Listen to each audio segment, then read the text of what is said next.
Giannis Antetokounmpo at Damian Lillard. Madali lamang ang panalo sa Bucks. Jordan Poole at Washington Wizards pababa ng pababa sa standings. Si Klay na ngayon ang nangbubuhat sa Warriors at Stephen Curry trending ang ginawang passing. Ngunit bago ang lahat, kung gusto nyo ng high quality running shoes, Adidas Fashion mga kaibigan, mabibili lamang sa halagang $1,299. I-click lamang ang link sa comment section or bisitahin lamang ang tiffen.com for more high quality shoes. Si Devin Booker ay nagkaroon ng maalat na panimula sa shooting, ngunit umiscore nga ito ng 11 points mula sa kanyang 27 points total sa 4th quarter. At ang Phoenix Suns ay na-overcame nga nila ang 16-point deficit. Si Booker ay na-miss ang 6 sa kanyang 7 attempts sa first 3 quarters, then nakapagkunikta ng pares na kung saan ang Suns mga kaibigan ay nakabalik mula sa 8-point deficit para simulan ang final period. Si Booker ay nagkaroon rin ng 8 assists. Si Kevin Durant ay ang nauna sa Suns kasama ang 28 points. Kabilang na nga rin dito ang dunk sa 3-point play sa final minute. Si Jusuf Nurkic ay gumawa rin ng 17 points. Ang Phoenix Suns ay na-outscored nga nila ang Washington sa 31-19 sa 4th quarter mga kaibigan para maputol nga nila ang kanilang 2-game losing streak at nanatili sa tuktok sa .500 sa 14-12 winless record. Ang Suns ay naging 7 out of 31 mula sa 3-point range at nakapag-committed ng 17 turnovers. Si Daniel Gafford ay gumawa rin ng 26 points at 17 rebounds para sa Wizards na kung saan nahulog na nga sila ngayon sa 4-21 winless record para sa nabigong bid na may panalo ang consecutive games para sa unang pagkakataon sa season ito. Ang Washington Wizards ay tinalo ang Indiana Pacers noong Sabado matapos nga silang matalo ng 15 points mula sa kanilang huling 16 na laban. Si Tyus Jones ay umiskor rin ng 22 points at Kyle Kuzma na siyang dumagdag ng 17 points bago pa man ito na fouled out. Ang former Wizard na si Bradley Beal ay napaupo sa labang ito kontra sa Suns matapos nga niyang makuha ankle injury noong Sabado mga kaibigan laban sa New York Knicks. Siya ay kabago-bago pa lamang nakabalik sa Suns nitong nakaraang araw matapos nga niyang mamiss ang 12 laban ng team dahil sa isang back injury. Ang Suns coach na si Frank Vogel ay sinabi bago pa man ang laban na ipapayag nito ang update patungkol sa status nitong ni Bradley Beal.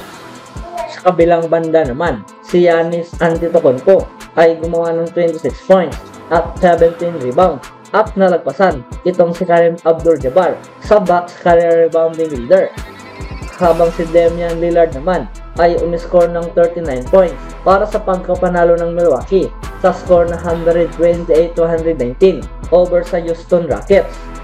Ang highest rebounding total nitong ni Antetokounmpo sa season ito ay ang nagpahintulot sa kanya na malagpasan itong si Kareem Abdul-Jabbar matapos nga niyang ganap na nilagpasan ang Hall of Famer mga kaibigan para sa team scoring record.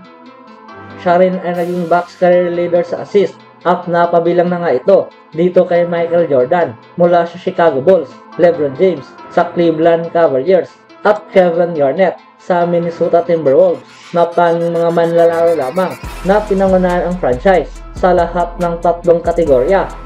Ang Bucks ay naipanalo na ang kanilang ika-13 home straight game at napa-improve sa 14-1 winless record sa bahay, habang naputol naman ang 5-game winning streak ng Houston Rockets. Ang Houston ay napanghawakan ngayon ang 13-10 winless record sa season at nahulog na sa 2-9 winless record sa road trip.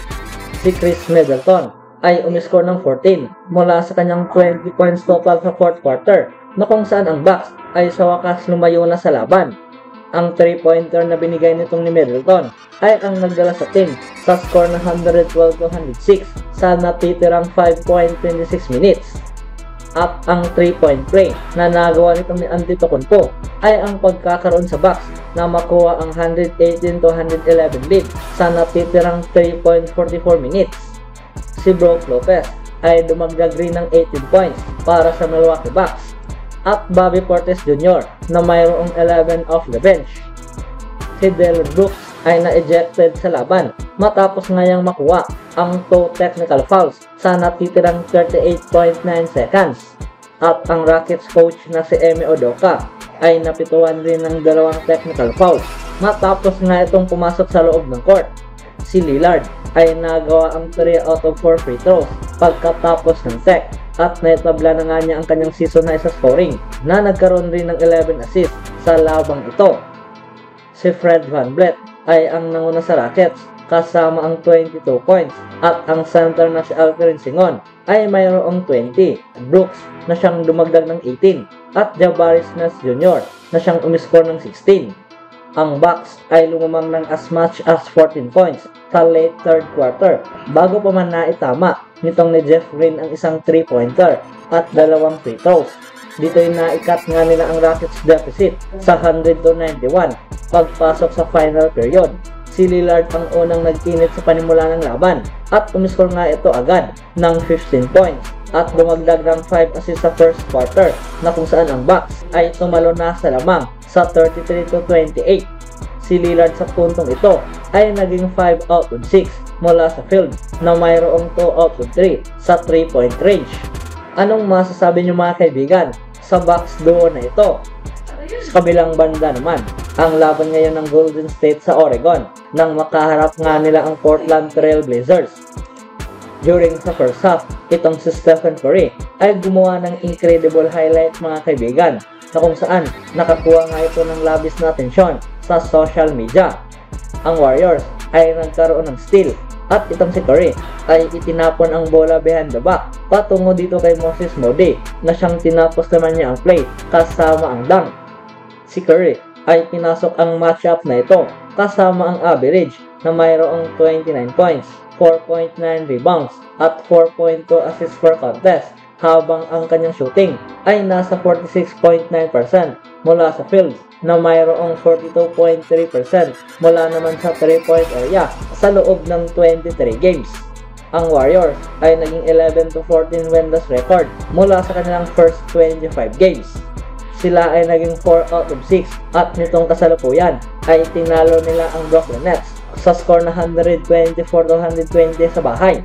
Sa loob ng 35 minutes na paglalaro nitong ni Curry, siya ay pinangunahan ng team ng 37 points, 3 rebounds na mayroong 1 assist at mayroong 3 blocks habang ang kanyang shooting ay nasa 14 out of 22 mula sa field na mayroong 6 out of 8 sa 3-point range. Pagkatapos ang lawang ito sa Blazers, ang Warriors mga kaibigan ay maglalaro sa kanilang susunod na laban sa paparating na Miyerkules sa panahong sila ay magiging host dito kay Jason Tatum at ng Boston Celtics sa Chase Center sa San Francisco. Sa labang ito, itong si Klay ang nanguna sa Warriors at gumawa ng history sa panahong umiskor nga ito ng 28 points, 4 rebounds at mayroong 1 assist na mayroong shooting 11 out of 16 mula sa field na mayroong 5 out of 10 sa 3-point range. Ang 5-time NBA All-Star ay umakyat na nga sa listahan mga kaibigan at nalagpasan itong si Alan Houston sa 163rd sa listahan sa scoring list. Ang pagkapanalong ito, ang Warriors ay nag-improve na nga ngayon sa 12-14 win-loss record sa kanilang first 26 games. Sila ay nasa gitna ngayon sa 2-game winning streak na mayroong 6-8 win-loss record sa loob ng 14 games. Anong masasabi niyo mga kaibigan sa paglalaro ngayon nitong ni Klay Thompson?